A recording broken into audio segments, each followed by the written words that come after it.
So, very good evening, friends. Today we'll start with the chapter part 5. But before we start with part 5, let us see some of the important provisions pertaining to inspection and investigation.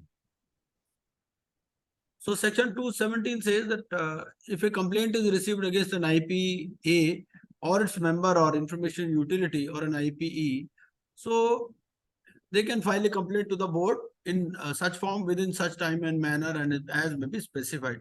And what is specified is the grievance redressal mechanism. So there are special regulations for that, and they say that okay, you have to disclose your identity, although you can request that your identity can maybe please kept secret. You have to attach a DD also of 2,500 rupees, but that is refundable if the complaint is not found frivolous at the end. And this grievance or complaint has to be filed within 45 days of the occurrence of the cause of action for the grievance or complaint.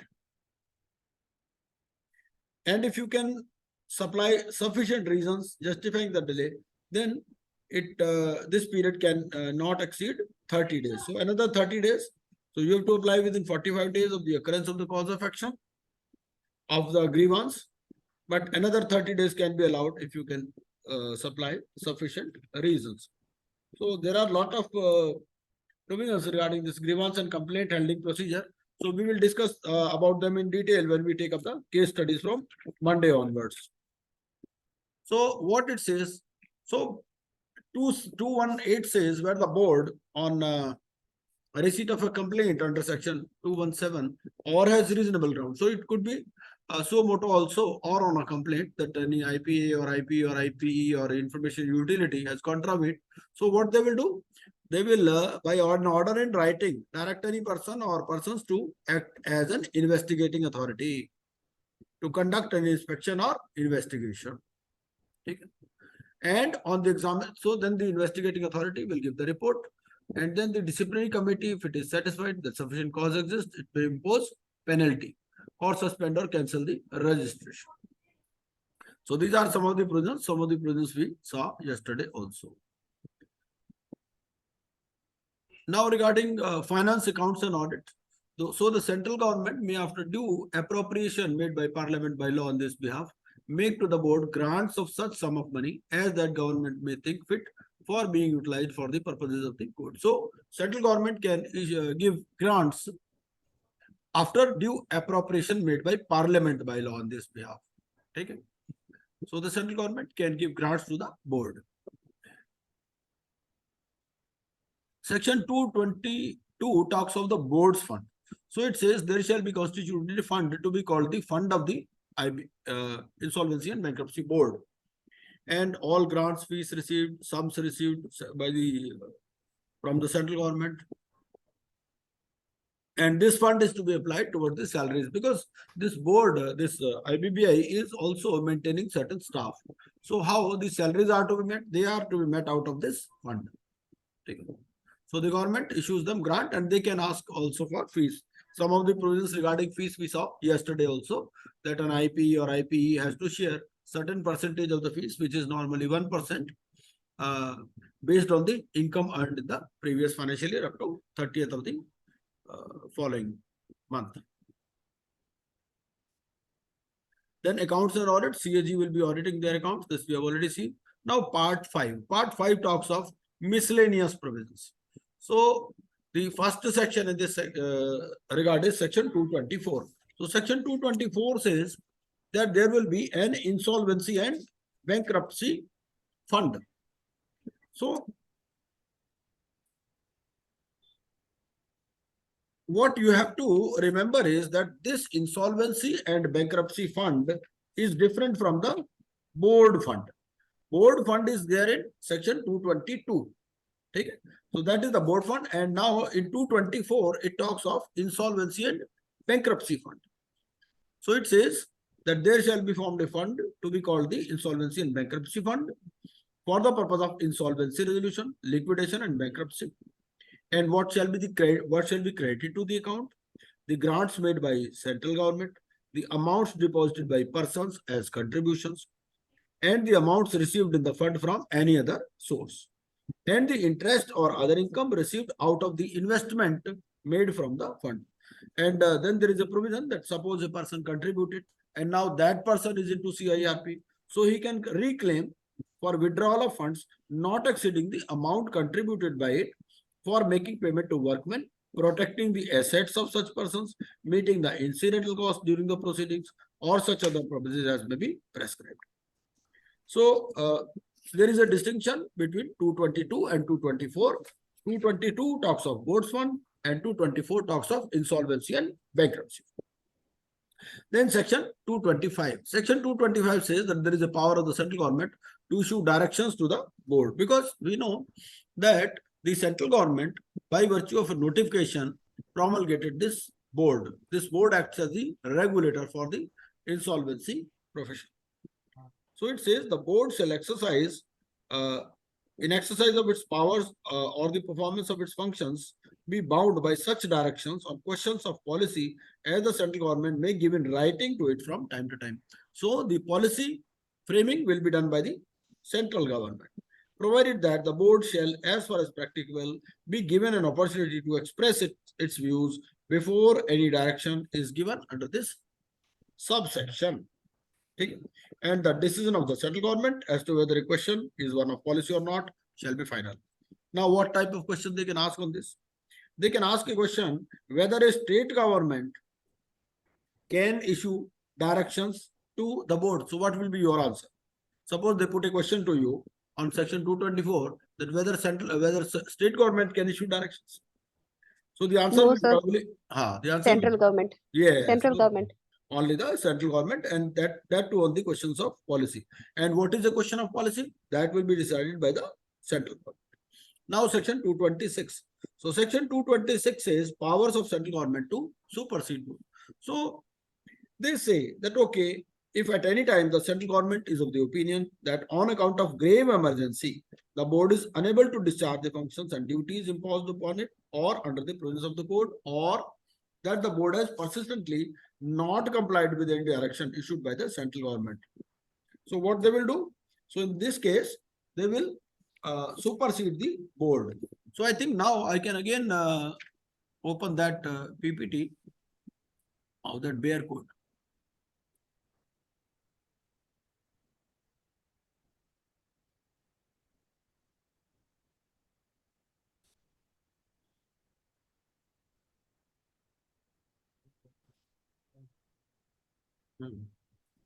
And it's bare code.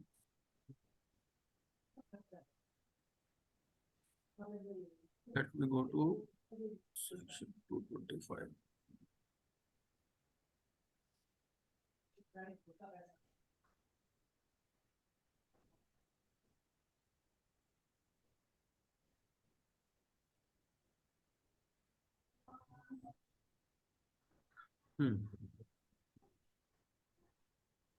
So now I think it is visible. So it says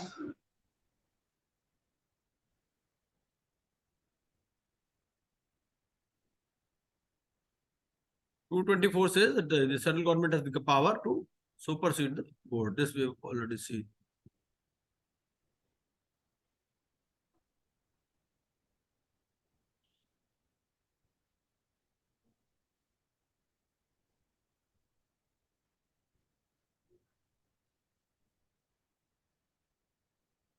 Not exceeding 6 months.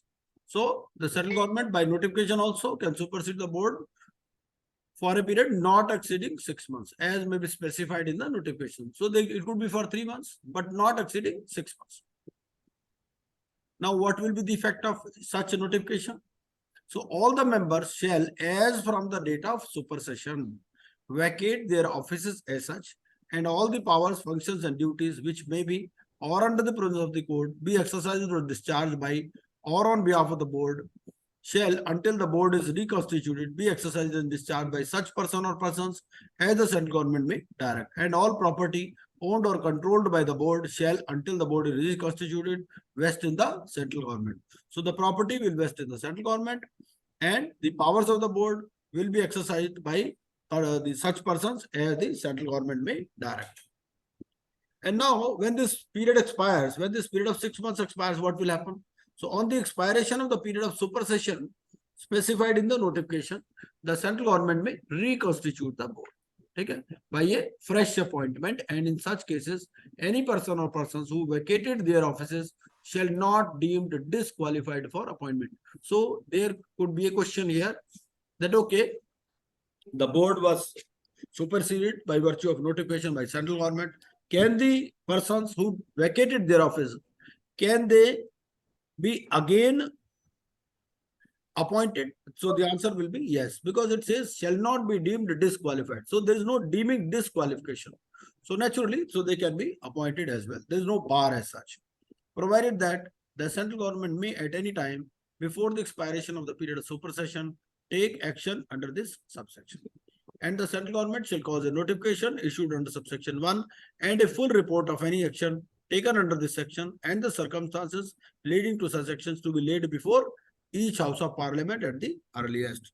So the action or this notification, it will be laid before each house of parliament at the earliest. That okay, they have superseded the board. Now 227. 227 says the power of central government to notify financial service providers. This is a very important section, because we know that the normal provisions of IBC do not apply to a financial service provider. But why the normal provisions do not apply? Because these financial service providers, these are basically banks or other financial services providers in which public has got immense faith. Suppose Muthoot Finance Company is there. Now Muthoot Finance Company is into financing and they keep gold of people. Suppose a news spreads in the market now that Muthoot Finance is under insolvency. Then, so definitely panic will be created. So in such cases, they say that okay, if there is any issue with any financial sector provider, so what they will do? They will notify, the central government will notify in consultation with the regulator. So notwithstanding anything to the contrary contained in this code or any other law for the timing in force, the central government may, if it considers necessary, in consultation with the appropriate financial sector regulators. We already know the definition of financial sector regulators. Okay? SEBI, RBI, IRDAI, PFRI, etc., etc. So they will notify the financial service providers or categories of financial service providers for the purpose of their insolvency and liquidation proceedings, which may be conducted in this code in such manner as may be specified. And there was a notification. Notification was regarding NBFCs. So when this Dewan Housing case came, so what they said, they issued a notification. So central government in consultation with RBI issued a notification, but notification they issue in general. So what was the notification? Non-banking finance companies, which include housing finance companies with asset size of 500 crore or more as per last audited balance sheet. Okay? So they brought these financial service providers under the ambit of IBC. Now, this notification talks of various things like receivables for third parties, because the third party, these financial service providers, they are maintaining receivables, like I told you the example of gold in case of Muthoot Finance for third parties. So what will be the treatment of such third party assets? Okay? Or what will be the treatment of receivable for third parties? So all these things are there. The provisions are slightly different, although normal provisions of CIRP also apply, but here there is a concept of an administrator. An administrator may or may not be an insolvency professional. They can appoint, say, an ex-CMD of the bank, because in this case, they are dealing with financial service providers. So anyone who is conversant with banks functioning or the functioning of NBFCs would be a better choice. So all these things are done through notifications. Explanation. For the removal of doubts, it is hereby clarified that the insolvency and liquidation proceedings for financial service providers or categories of financial service providers may be conducted with such modifications as may be prescribed, and then there are rules. There are rule number 1 to 10 for this. 228 talks of budget, and it says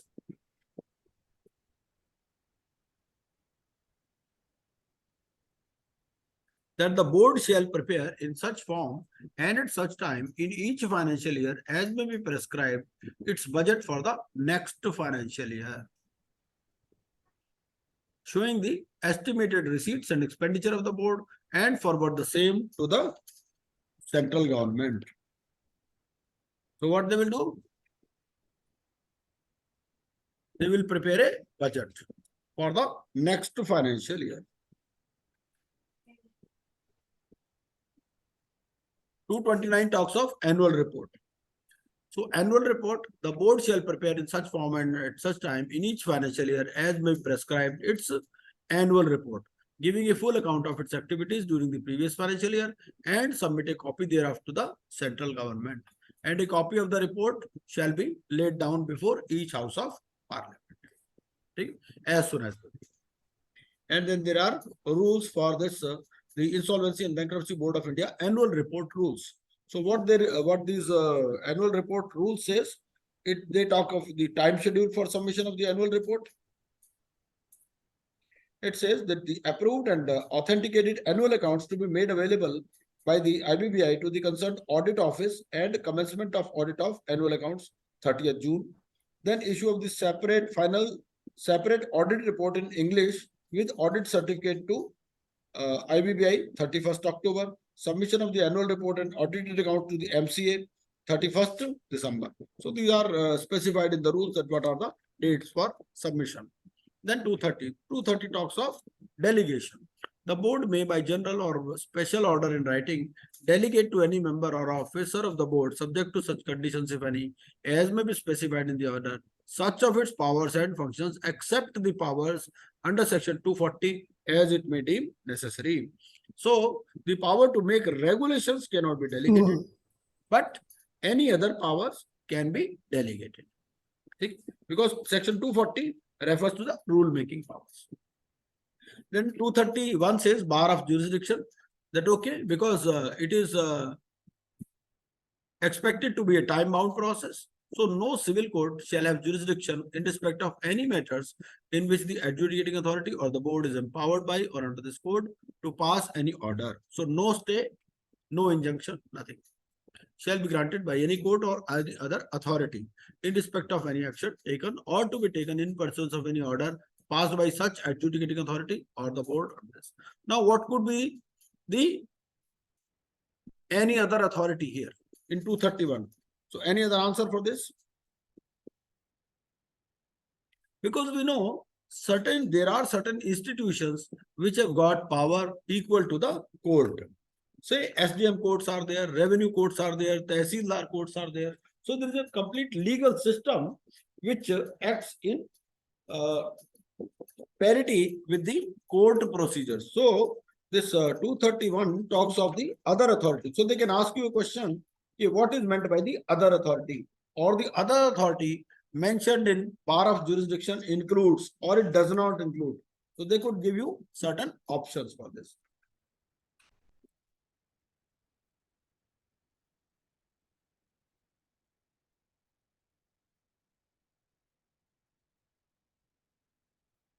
So whenever we read any section, we have to think of the probable questions. So that is probably the way of reading. So 231 talks of bar of jurisdiction.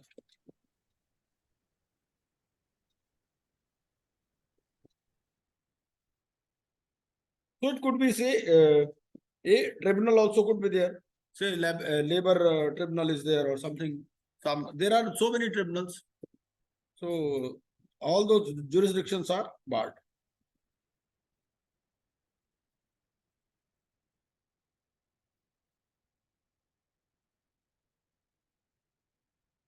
Now section 232. Section 232 talks of protection of action taken in good faith. So it says no suit, prosecution or other legal proceedings shall lie against the government or any officer of the government or the chairperson, member, officer or other employee of the board or an insolvency professional or liquidator for anything which is done or intended to be done in good faith under this code or rules or regulations. So there is a certain immunity which is granted to all these persons, provided they can prove that they took this action in good faith. So that is very important, because we have read the provisions regarding penalties which are applicable even to these insolvency professionals, whether they are resolution professionals or liquidator. So there are penalty provisions, but this section 233, it talks of reduction of actions taken in good faith. So if certain actions are taken in good faith, so they can be granted immunity. So what is the meaning of good faith here? Any answer on this? Good faith means acts done without malice or dishonest intentions. If something is done in good faith, it is done sincerely and honestly. So there was a case, Supreme Court in Brijendra Singh versus State of UP explained the meaning of good faith in following words. The expression has several shades of meaning. In the popular sense, the phrase in good faith simply means honestly, without fraud, collusion, or deceit, really, actually, without pretense and without intention to assist or act in furtherance of a fraudulent or otherwise unlawful scheme. Although the meaning of good faith may vary in the context of different statutes, subjects, and situations, honest intent, free from taint of fraud or fraudulent design, is a constant element of its connotation.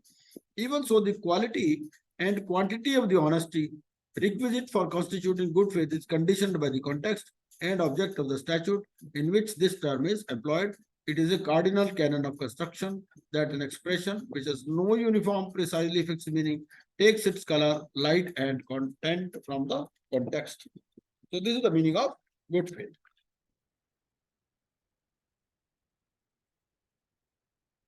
Section 52 of the Indian Penal Code also defines good faith. So nothing is said to be done or believed in good faith, which is done or believed without due care and attention. Okay. So they can put questions like this. Section 234. So what they will do?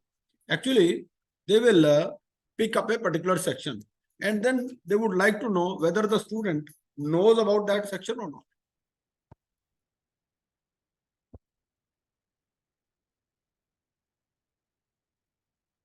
So you have to be very particular about each and every section, each and every word. 234 talks of agreements with foreign countries. So this is something cross-border insolvency, which is an emerging field. I am also trying to study the insolvency laws of other countries, because it's a very promising field and it is the future.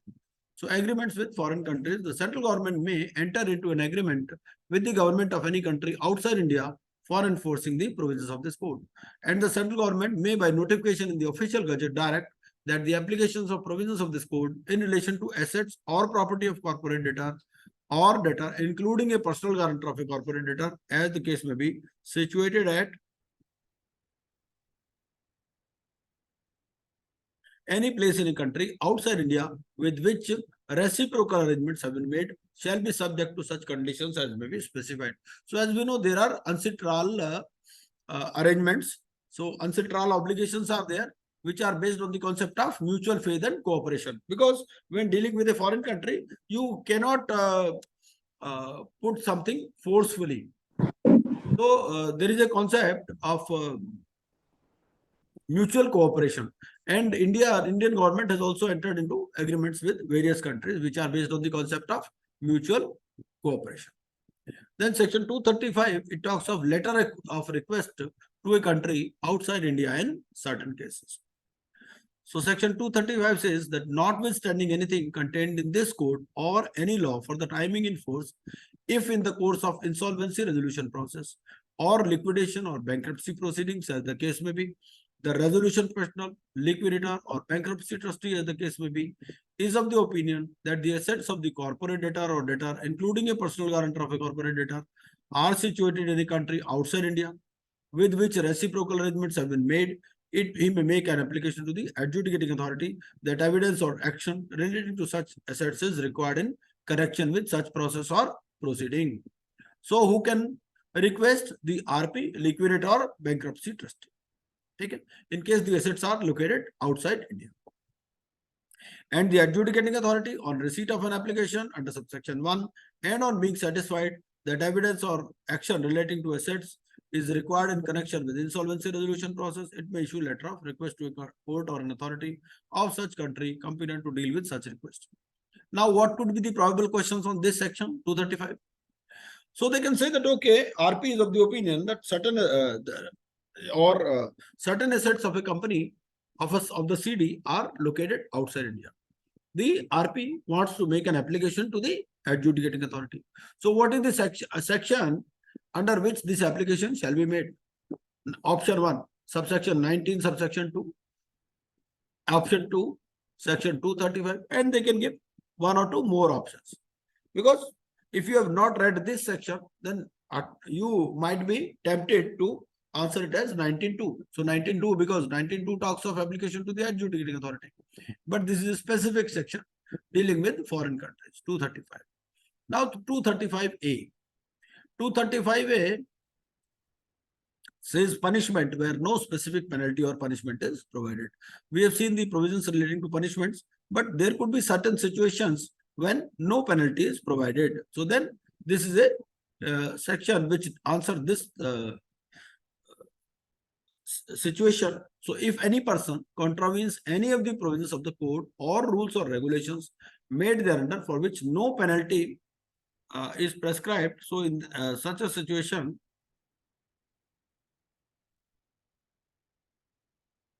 shall be punishable with fine, which shall not be less than 1 lakh rupees, but which may extend to 2 crore rupees. So 1 lakh to 2 crore rupees is the penalty. Now section 236. 236 talks of trial of offences by special courts. Because we know there are imprisonment provisions also. Now the question could be whether the NCLT can directly send the person to jail. The answer is no. Because in such cases, in case of imprisonment, trial has to be conducted. So notwithstanding anything in the Code of Criminal Procedure, offences under this code shall be tried by the special court established under Chapter 28 of the Companies Act. So there are special courts, like in Delhi, there is a court in Dwarka, in Mumbai, there are courts. So in all almost all major cities, there are special courts dealing with trial of such offences. Okay? And no court shall take cognizance of any offence punishable under this act, save on a complaint made by the board or the central government or any person authorized by the central government in this behalf. So who will make the complaint? Either the board or central government or any person authorized by the central government. So NCLT cannot directly send a person to jail. The provisions of the Code of Criminal Procedure shall apply to the proceedings before a special court, and for the purpose of the said provisions, the special court shall be deemed to be a court of sessions, and the person conducting a prosecution before a special court shall be deemed to be a public prosecutor. And notwithstanding anything contained in the Code of Criminal Procedure, in case of a complaint under subsection 2, the presence of the person authorized by the central government or the board before the court trying the offence shall not be necessary. Take it. Because suppose a board has made the complaint. Now they cannot ask that, okay, the complainant should be present. Take it. This is the meaning. Because normally the complainant has to be present in the court. But in this 236(4) says that notwithstanding anything contained in Code of Criminal Procedure, in case of a complaint under subsection 2, which talks of a complaint made by the board or central government or any person authorized by the central government. So the presence of the person authorized by the central government or the board shall not be necessary unless the court requires his personal attendance at the trial. So court can specifically ask for personal presence, otherwise it will not be required. Then 237, it talks of appeal and revision. So the High Court may exercise, as far as may be applicable, all the powers conferred by Chapter 29 and 30 of the Code of Criminal Procedure on a High Court as if it is a special court within the local limits of the jurisdiction of the High Court, were a court of session trying cases within the local limits of the jurisdiction of the High Court. So regarding appeal and revision, suppose this special court awarded, so this High Court, they can exercise this jurisdiction. So provisions of this code to override other laws. The provisions of this code shall have effect notwithstanding anything inconsistent therewith contained in any other law for the time being. So this is called the non-obstante clause. 238A. 238A talks of limitation. So they say that Limitation Act will also apply.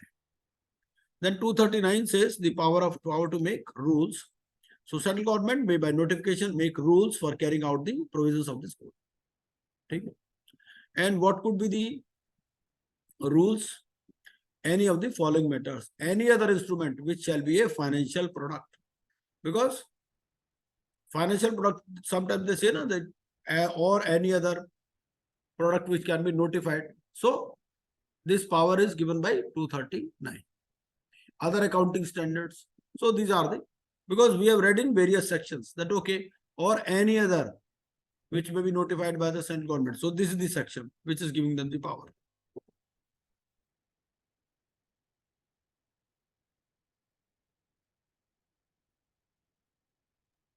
Sir, kindly explain 238A again, sir. Just a minute.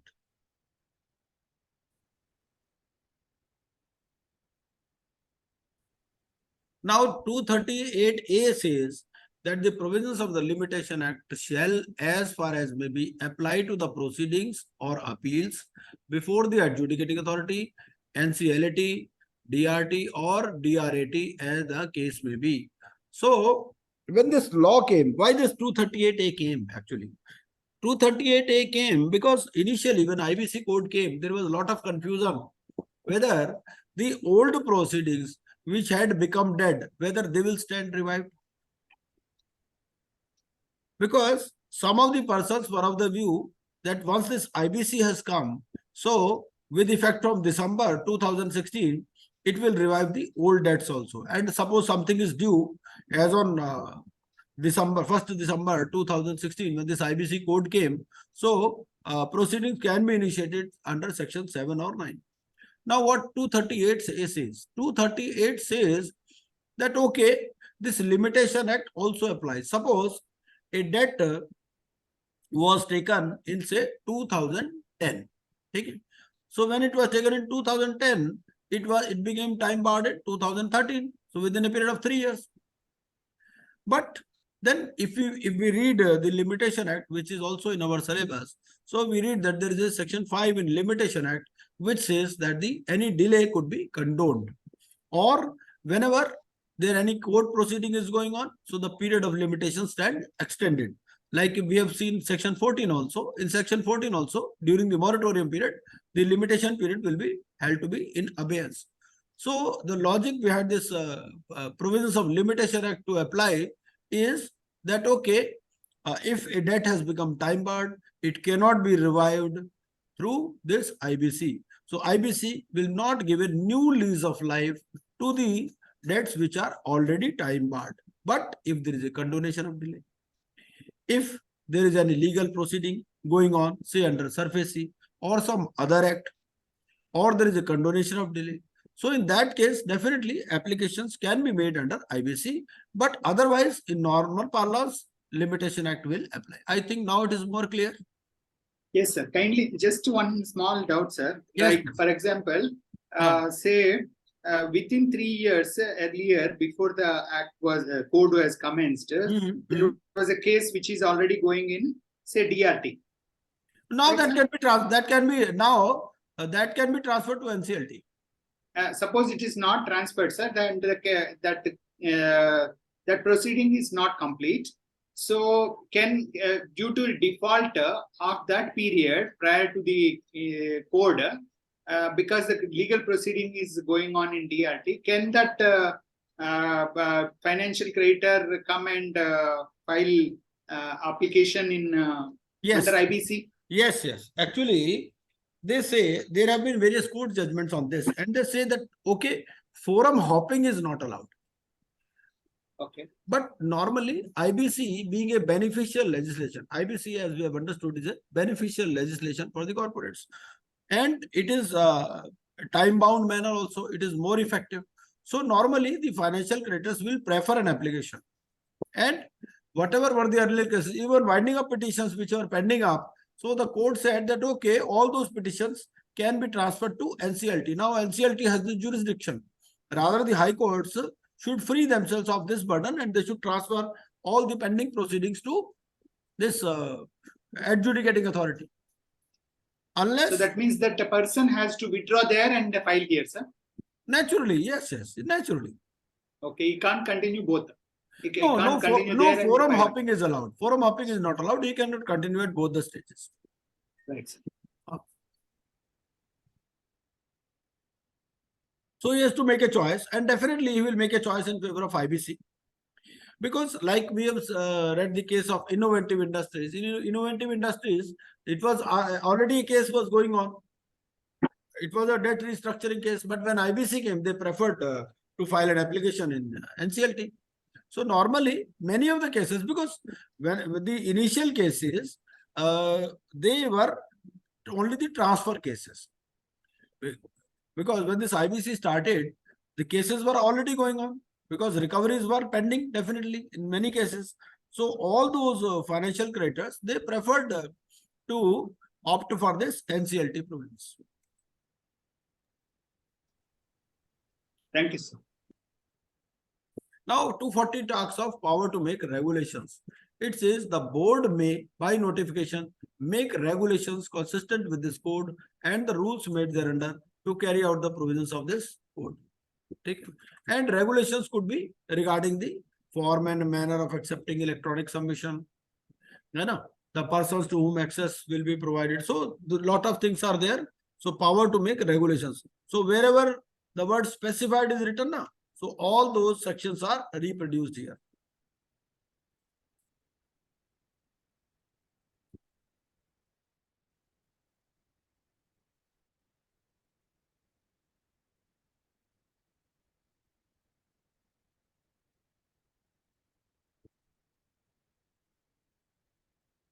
Now 248A. 240A is very important section. 240 capital A talks of application of this code to MSME units. MSME units we have already seen. MSME units are those which have a particular amount of investment or turnover. And depending upon that, they are classified as micro, small or medium. It is a beneficial legislation for such enterprises to give them protection and certain benefits. So it says, notwithstanding anything to the contrary contained in this code, the provisions of clause C and H of section 29A. 29A, we know it talks of ineligibility of resolution applicant. And clause C talks of NPA provisions and clause H talks of invocation of bank guarantee. Shall not apply. So C and H will not apply to the resolution applicant in case of CIRP or prepackaged of any MSME. So what it says? It says in respect of CIRP or prepack of any MSME. So if there is an MSME, if there is a CIRP or prepackaged insolvency resolution process of any MSME and a resolution applicant gives a resolution plan, but the resolution applicant is suffering from the disqualifications which are mentioned in clause C, like he is having an NPA account or its promoter is having an NPA account or they have given a guarantee which stood invoked. Okay, it was not paid. So or he is suffering from these disqualifications, but still he will be considered to be a eligible resolution applicant. This is the meaning actually of 240 capital. And they ask questions on this. Subject to subsection 1, the central government may in the public interest by notification direct that any of the provisions of this code shall not apply to MSME or apply to micro, small and medium enterprises with such modifications as may be specified in the notification. Now, what was the notification? The notification in this regard was regarding the default amount, because they said that, okay, for normal companies, the default amount is 1 crore, but for MSMEs, the default amount is 10 lakh rupees. So they can apply certain provisions with certain modifications for MSME. And a draft of every notification proposed to be issued under subsection 2 shall be laid before each House of Parliament while it is in session for a total period of 30 days, which may be comprised in one session or in 2 or more sessions. If both houses agree in disapproving the issue of notification, or both houses agree in making any modifications, the notification shall not be issued or shall be issued in only such modified form as to be agreed. Take.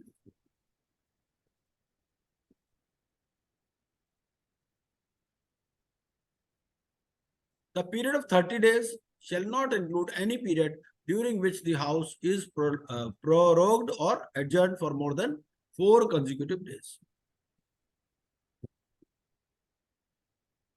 And every notification issued under this section shall be laid as soon as may be after it is issued before each House of Parliament.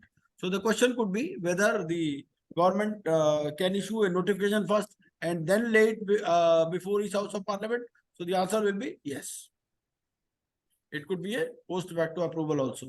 But suppose the Parliament doesn't approve, then what will be the fate of such notification?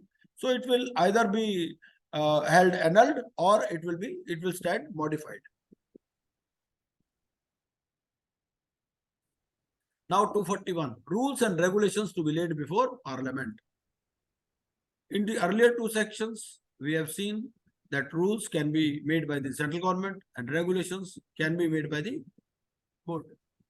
So every rule and regulation made under this code shall be laid as soon as may be after it is made before each House of Parliament while it is in session for a total period of 30 days comprised in 1 session or in 2 or more successive sessions. Now suppose the central government has made a rule, but the Parliament doesn't approve. So naturally, it will stand amended. But if anything has been done under that rule or regulation, so it will not be affected. Now 242.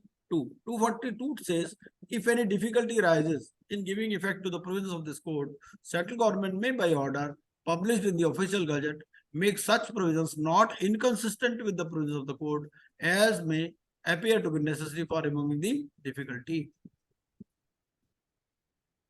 Because this is a new legislation, why this section was introduced, 242, the logic behind introduction of this section was that, okay, it is an evolving law. So definitely there could be difficulties in implementing. So it says that, okay, the central government will make provisions which are not inconsistent with the provisions of this code. Okay, to remove such difficulties. Provided that no order shall be made under this section after the expiry of 5 years, because they are of the view that, okay, by 5 years, the law will evolve actually. So that is the meaning. So why this period of 5 years was given? Because they said that, okay, whatever difficulty is likely to come, it will come in the initial 5 years. Okay? So every order made under this section shall be laid as soon as may be after it is made before each House of Parliament. Okay. Now 242. Repeal of certain enactments. Sir, any orders were issued, sir, like for removing difficulties in under this section? Actually, the law is made, IBC is made in such a manner that the code has got very few provisions and we see lot of regulations are there. So if we witness the amendments to the code, so amendments to the code there, because there were amendments to the code also, like section 32A was amended. Why 32A was amended? 32A was amended because of this Bhushan Steel case, because they said that, okay, if the promoters are dishonest, so what will be their fate? This 29A also came late. All these sections which start with A, all those have come at a later date, not in the initial stage. So 29A came, then 32A came. So a lot of amendments were there in code. So all those amendments which came, so they are because of this section only, because certain difficulties were faced. Okay, sir. So 242, I hope it answers. Yes, sir. Yes, sir. So 242. 242 says a repeal of certain enactments and savings. The Presidency Towns Insolvency Act and the Provision Insolvency Act are hereby repealed. Okay. But pending proceedings will continue.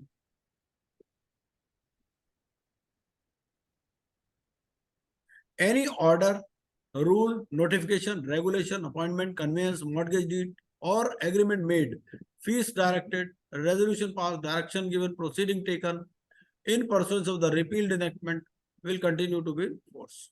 ठीक है, ये कोई खास बात नहीं है. Now 244. 244 it talks of the transitional provisions, because the board was also constituted at a later date. So it says until the board is constituted or a financial sector regulator is designated under section 195, as the case may be, the powers and functions of the board or such designated financial sector regulator, including its powers to make regulations, shall be exercised by the central government. Okay? And without prejudice to the generality of the power, the central government may by regulations provide for the following matters. So what are those matters? Recognition of persons, categories of professionals and persons having such qualification experience in the field of finance law management as insolvency provision. Because I told you that day that when this law came, initially they allowed professionals who had got 15 years of membership to enroll themselves without even passing the exam. Because the code was talking of passing the exam, but then they said that okay, they can become an insolvency professional and we will treat them as insolvency professional subject to the condition that they pass the exam within a period of 6 months. Then recognition of persons with technological, statistical and data protection capability as it deems necessary as information utilities under this code. So they can also recognize certain persons with technological, statistical and data protection capability as information utilities. Then conduct of the corporate insolvency resolution process, liquidation process, and bankruptcy process. Then 245 talks of amendments to the various acts. 245 talks of Indian Partnership Act. Because when this law came, the earlier acts, they were also having provisions regarding insolvency. So those acts were amended when this law came. Okay? And what was the manner it was amended? It is given in first schedule. Then Central Excise Act was also amended. So various laws were amended. And they can ask you questions on this circle that which of the following act was not amended. Okay, no? Because there are various acts, and there are others who are not amended. So Partnership Act, Central Excise Act, Income Tax Act, Customs Act, RDDB, then Finance Act, SURFACE, SICA, Payment and Settlement Act, LLP Act, Companies Act. So these were the acts which were amended. And then they give the details. Okay, what was amended in the Partnership Act? Like Section 41 was amended. So wherever there was a reference regarding this insolvency and other things, so that part was amended.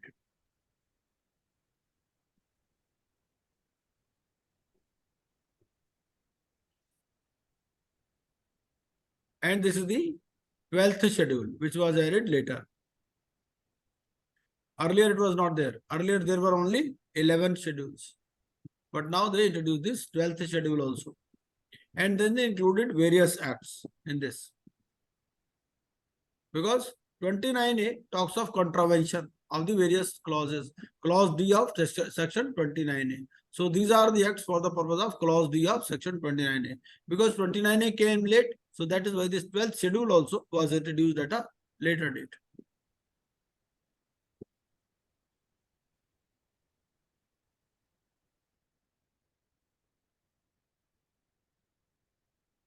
So this was a brief about the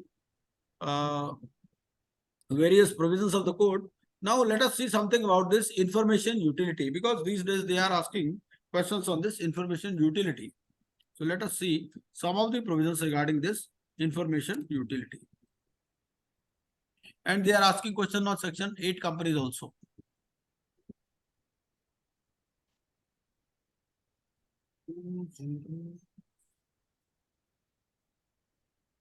Sir, I had a question. Yes, What please. about the circulations, sir? Circulations? Hani? Sir, circulations, how we have to go through the circulations and Circulars? rules? Yes, circulars and rules. Circulars. Circulars, actually what I will do, I will give you an MCQ on circulars, because there are a lot of circulars. So you can attempt those, actually, how this law is evolving. First of all, they will issue a clarification, then a guidance note, and then a circular, and then it is incorporated in the act itself once it stabilizes. So this is the way this law is evolving. So there are a lot of circulars. Sometimes they were amended, sometimes they were deleted, and then they became a part of the code itself. So I will give you an MCQ on circulars, and I will, I think I have appended with this PPT, the circulars also. Yes, sir, you please provide the PPT of these circulars and rules also, sir. Definitely.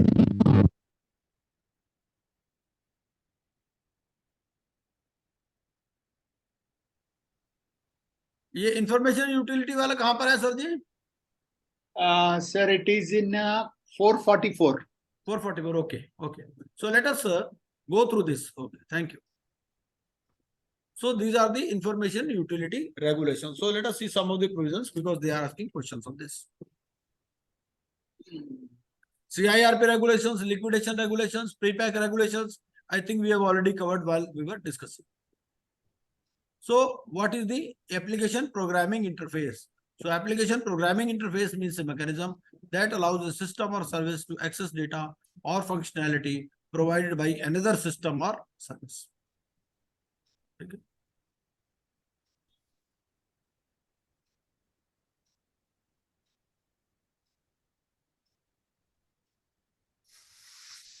Let us see the important definitions. So it says financial information means any public announcement made under the code for the purpose of subclause F of clause 13 of section 3. So if we go to section 3, let us see what it contains. Section 3, subclause F.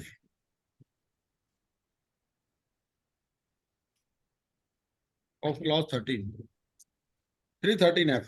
So 313F313F says such other information as may be specified because it is talking of financial information.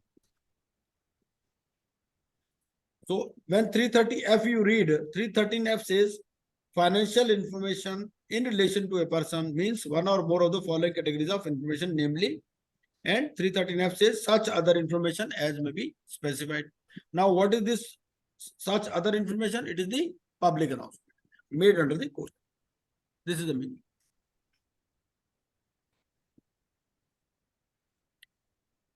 Governing board, host bank, and now record of default. So record of default means the state of authentication of default issued in Form D of the schedule.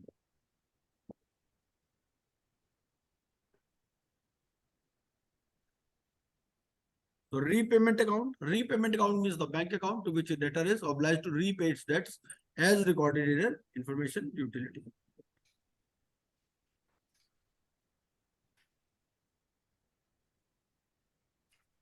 This 5%, 15 and 100, I think we already covered yesterday.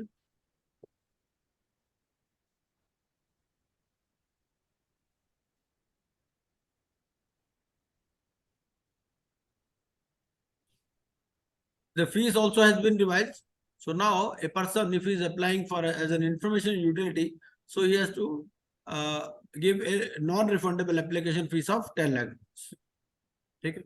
And they have to apply 6 months in advance.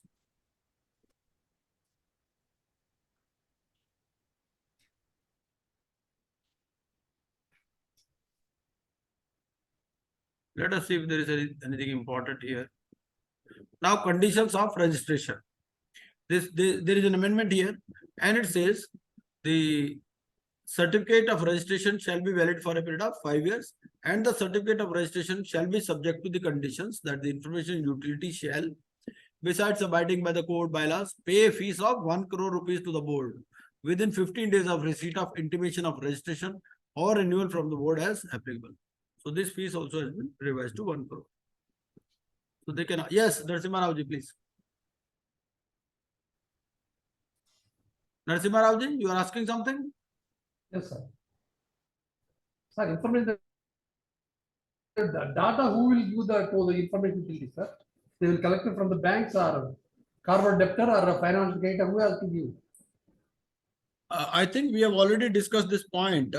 So normally on NESL site, if you go to the site of NESL, National E-Governance Services Limited, which is the only information utility as on date. So various banks have entered into agreement with NESL. And on a periodical basis, they are providing data regarding disbursement of loans, regarding creation of charge, regarding satisfaction of charge. So what is the point? The point is because it is a repository of information. And suppose any debt is registered with the information utility, then they need not prove it. That is the point, because section 7 says, or suppose some invoice is registered with the information utility, then the operational director need not prove it separately, because the registration or of documents with the information utility is deemed to be a public notice.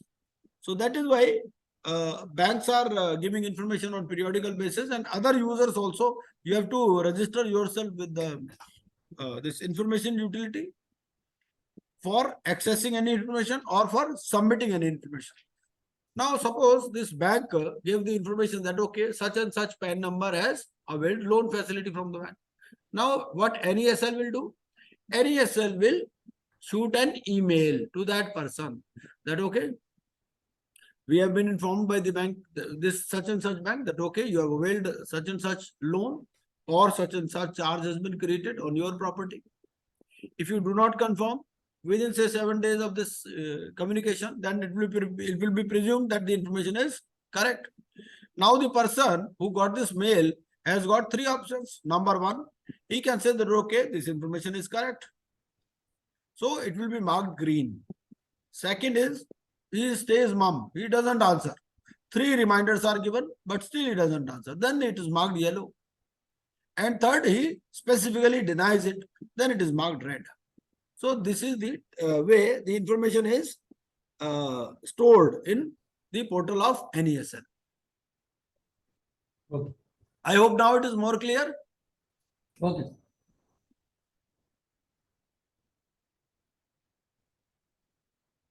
So regarding this 1 crore fees. Another thing is pay to the board if he is calculated at the rate of 10% of the turnover from the services as an information utility rendered in the preceding financial year on or before 30th April. So fees calculated at the rate of 10% of the turnover. Okay. Illustration is also given where an information utility generates turnover amounting to 75 crore. So where from this turnover will come? This turnover will come from the fees which is collected by the information utility from persons who are either submitting the information or who are accessing the information. Okay. So where an information utility generates turnover amounting to 75 crores, it is liable to pay fees of 7.5 crores. These fees have been substantially increased recently. Seek prior approval of the board for the acquisition of shares or voting power by a person, which taken together with paid up equity, if any, held by such person, entitled him to hold more than 5%. So it says a person cannot hold more than 5%. Okay. Or if there is a change of control of the information utility, then you have to seek prior approval of the board. So they can frame questions like this, that okay, in which of the following situations the prior approval of the board is not required. Okay. So for all these actions, prior approval of the board is required. More than 5% acquisition, change of control, merger, amalgamation, restructuring, sale, disposal, voluntary liquidation, etc. Okay. For seizing also, intimate the board. So prior approval is not required if a person holding more than 5% ceases to hold, but they have to intimate the board. Okay. And what is the period? Within 15 days from such cessation. So there is a concept of this in principle approval also that we have also seen. Then shareholding and governance.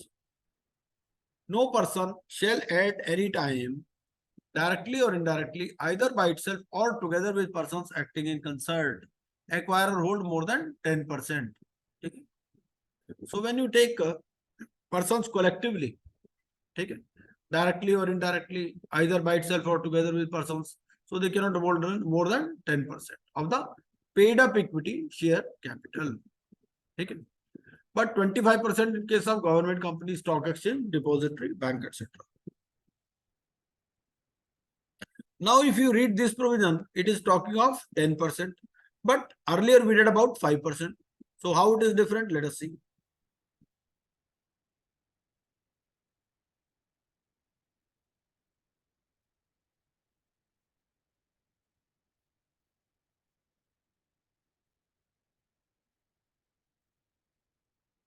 Just a minute.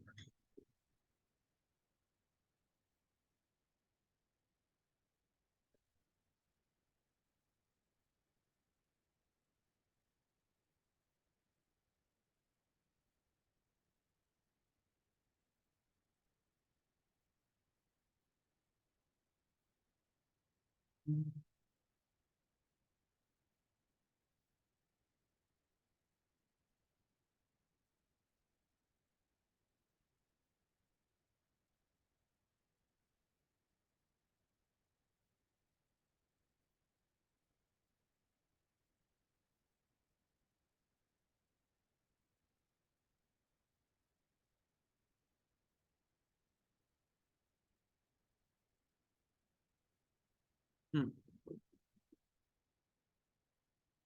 Now, this provision, it is talking of 5%.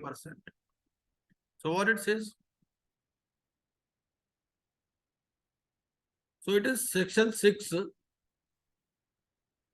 if you see section 6, then it is talking of 5%. And it says 6F says seek prior approval of the board for acquisition of shares or voting power by a person, which taken together with paid up equity share or voting power, if any, held by such person. So it is talking of individual shareholding.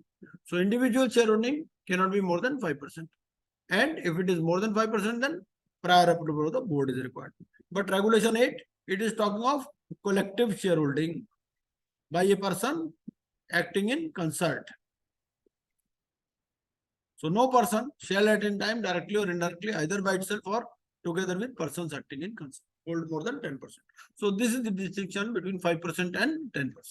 So individually 5%, directly, indirectly, गड़बड़ करके इधर उधर करके वो 10% से ज्यादा नहीं हो सकती. और इन लोगों के लिए क्या होगा? 25%. कौन कौन से? Government company, stock exchange, depository, bank, insurance company, public financial institutions. ठीक है. और सेंट्रल गवर्नमेंट और स्टेट गवर्नमेंट में क्या होगा? उनका 100% तक हो सकता है. ठीक है. Provisions of this regulation shall not apply to the holding of shares or voting power by the central government or state government. Then composition of the governing board of information utility. ठीक है. क्या होगा इसमें? Managing director, independent directors, shareholder directors, provided that more than half of the directors shall be citizens of India. Managing director shall not be considered either an independent director or a shareholder director. ठीक है. Any employee of an information utility may be appointed as a director on its governing board in addition to the managing director, but such director shall be deemed to be a shareholder director. Okay. Number of independent directors shall not be less than the number of shareholder directors. Or for every meeting, presence of at least one independent director is required.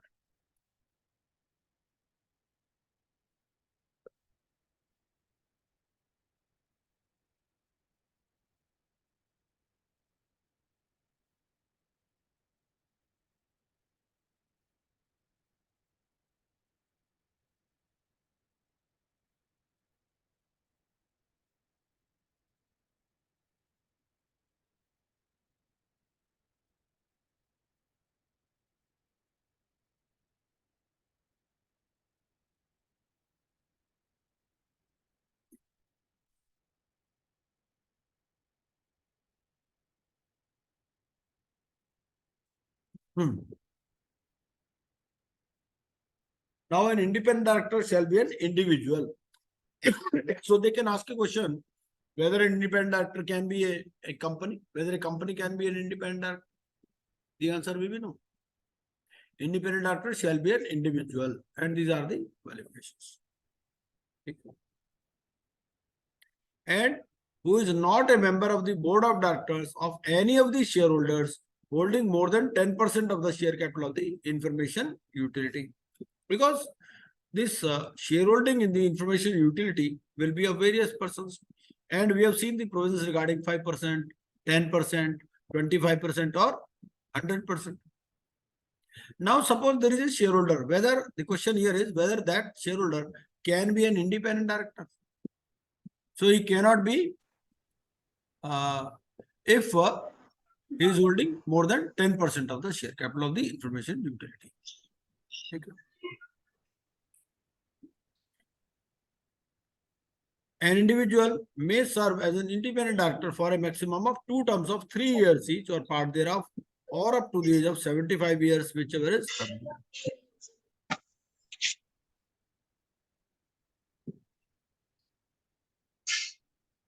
Now compliance regulatory committee.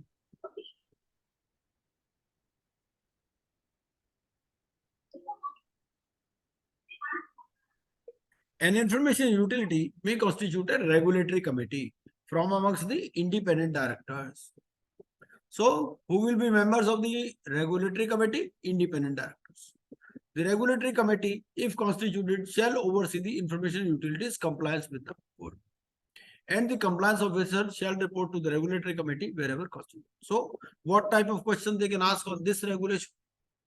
They can ask a question whether a shareholder director can become a member of regulatory committee. What would be your answer? No. So only an independent director can be a member of this regulatory committee.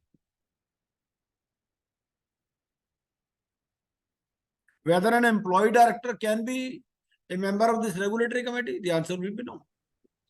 Only independent directors. So you have to note the important things, and you have to ask yourself what could be the questions which can be asked on this particular regulation.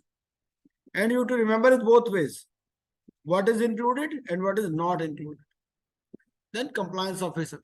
An information utility shall designate or appoint a compliance officer who will be responsible for ensuring compliance with the provisions of the code.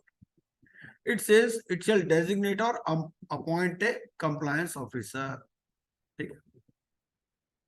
Now the question could be whether this any director can be made a compliance officer.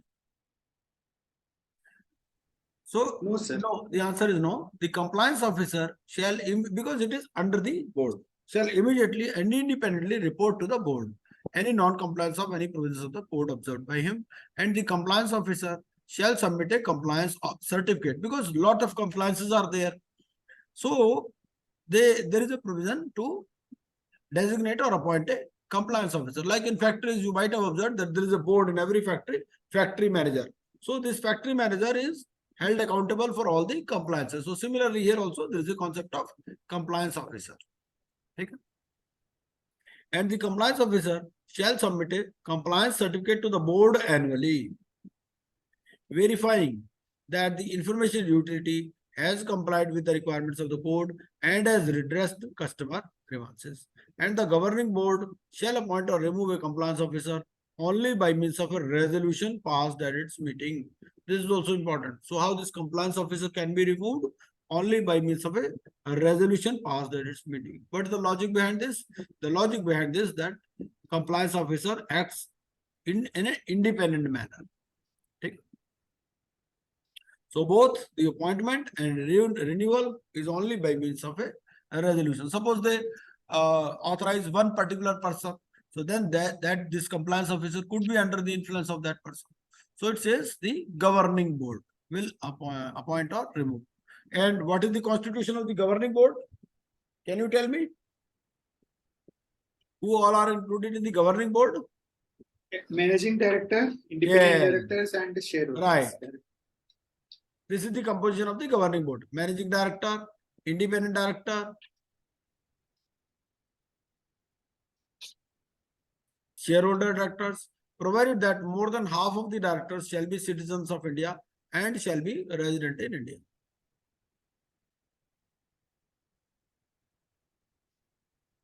Now, if we ask, what is the majority? Whether suppose this governing board wants to appoint a compliance officer, whether it is to be done by special majority or ordinary majority, they can ask you questions like this because they want to test your understanding. So if nothing is specified, it means ordinary majority. Grievance, आप बोलोगे ये तो लिखा ही नहीं है इसमें. Grievance redressal policy.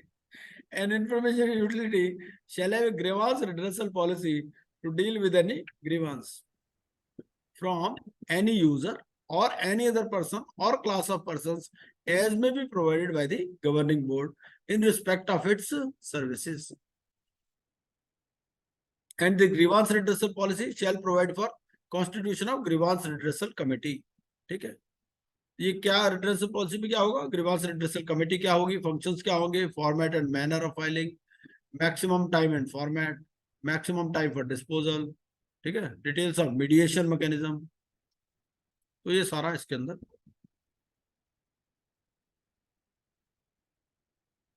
Then technical standards.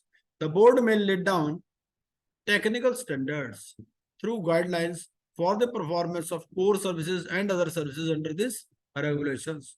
So the board here doesn't mean the governing board. Board means IBPI. Board wherever referred to in the code is IBPI.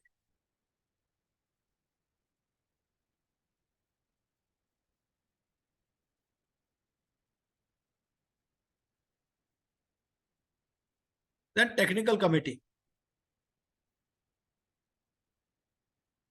So technical committee shall comprise of at least 3 members who have special knowledge and experience in the field of law, finance, economics, information technology, or data management. So they can ask you a question like this, that which of the following is the field where this special knowledge or experience is not required to be appointed as a member of a technical committee. Okay. So they can say, besides this law, finance, economics, information technology or data management, so they can say, let's say commerce. They can include any other thing. The board may invite the chief executive officers or managing directors of information utilities to attend the meetings of the technical committee. Now, bylaws of information utilities. So bylaws definitely have to be in consistency with the code.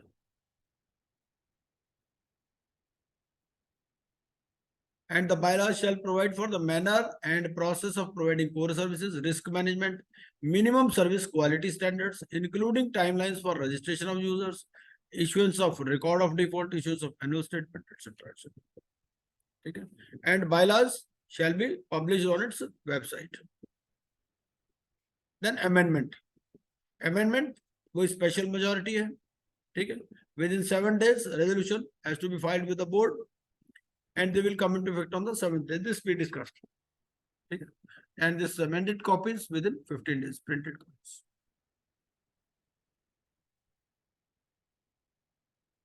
Another important provision, it says that notwithstanding anything to the contrary contained in this regulation, the board may direct an information utility to amend any provision in its bylaws. So board can also say to information utility that you please amend this provision in the bylaws.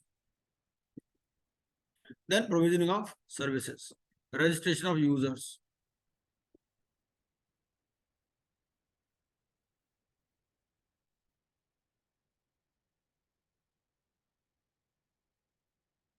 Use of different information utilities. Then acceptance. This is important. An information utility shall accept information submitted by user in Form C. So before filing an application to initiate CIRP, this is the amendment under section 7 or 9 as the case may be, the creditor shall file the information of default with the information utility. and the information utility shall process the information for the purpose of issuing a record of default in accordance with Regulation 21. And on receipt of the information, it may assign a unique identifier, acknowledge its receipt, authentication.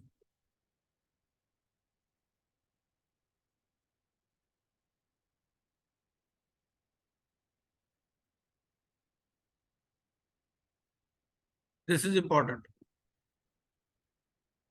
For the purpose of sub-regulation 1, the information utility shall deliver the information of default to the debtor, seeking confirmation of the same within the time specified. Remind the debtor at least 3 times for confirmation. In case the debtor does not respond, allow 3 days each time for the debtor to respond. And deliver the information of default or the reminder, as the case may be, to the debtor either by hand or postage.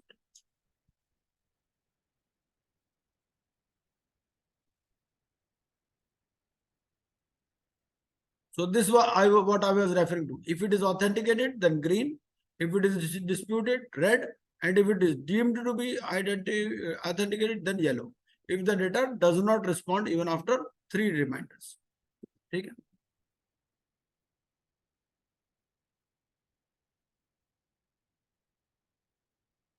Response of the debtor.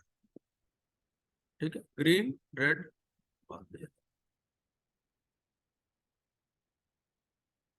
Then dissemination of public announcement, storage server has to be located in India. So you can go through the rest of the provisions. And tomorrow we are having a class at say 9 a.m. Yes, sir. So 9 a.m. tomorrow we are having a class.